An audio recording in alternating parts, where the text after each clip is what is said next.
안녕하십니까. 무엇으로 고철에서 하이케이 매트리어를 이용한 게이트 리퀴지 커런트 개선에 대해 연구한 이진우라고 합니다. 게이트 리퀴지 커런트는 터널링 이펙트를 통해서 발생하게 됩니다. 모스펫에 흐르는 전류의 캐리어는 전자와 양공이며 이들은 양자역학을 따르게 됩니다.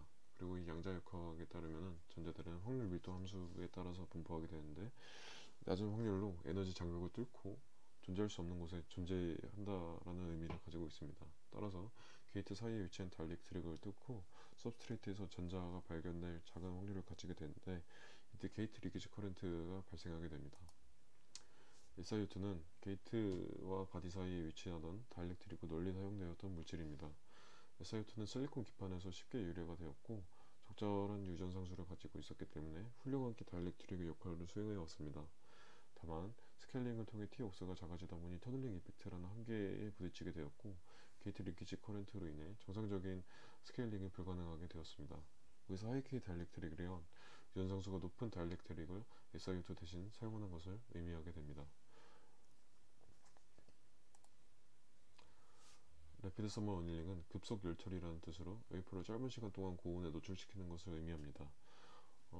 하이케이 다이렉트릭을 사용해서 증착을 할 경우 증착 품질이 좋지 못한 경우가 있는데, 이때 래피드 서머 어닐링을 통해서 정기적 특성 개선을 이룰 수 있습니다. TiO2는 SiO2 산화막을 대체하기 위해 새로 연구된 물질입니다.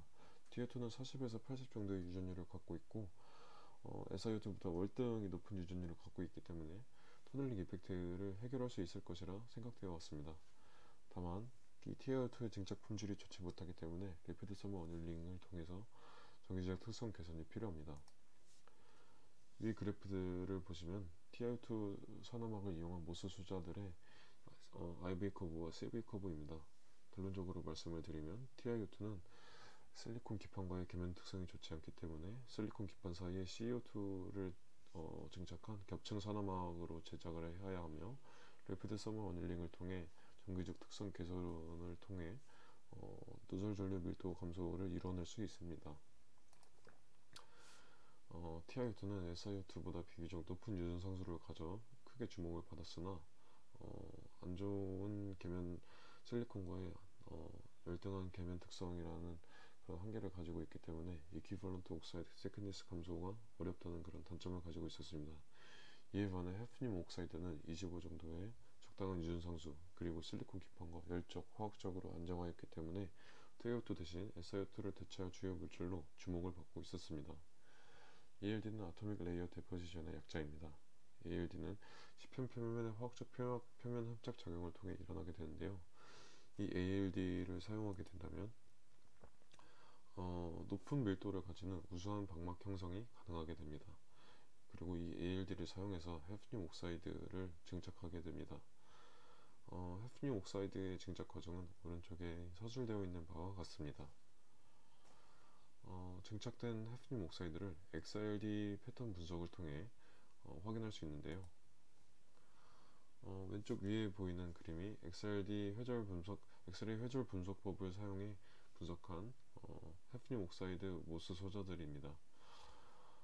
엑스레이 회절 분석법을 사용할 경우 X선을 결정에 부딪혔을 때 그중 일부는 회절하는 성질을 이용하여 결정성 물질의 구조에 대한 정보를 얻는 데 사용하게 됩니다. 위의 그림을 보면 600도씨에서 열처리를 하였을 때 해프늄 옥사이드에서 본격적인 결정화가 일어나 XRD 패턴의 변화가 있음을 알 수 있습니다.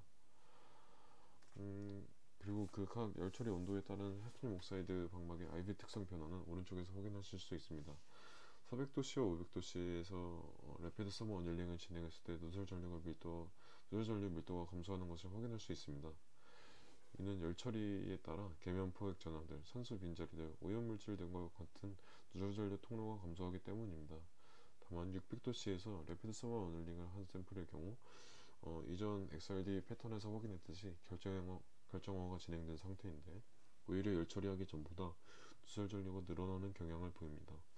결정화가 진행됨에 따라 결정산 간의 결정 경계, 어긋나기 등이 발생하게 되고, 이런 결함이 누설 전류를 발생시키는 원인이 됩니다. 결론적으로 말씀드리면 해프늄 옥사이드의 증착은 비결정질 상태를 유지하는 것이 핵심이며, 래피드 서머 어닐링을 통해 해프닝 음악 특성의 개선에 도움이 됨이 알 수 있습니다.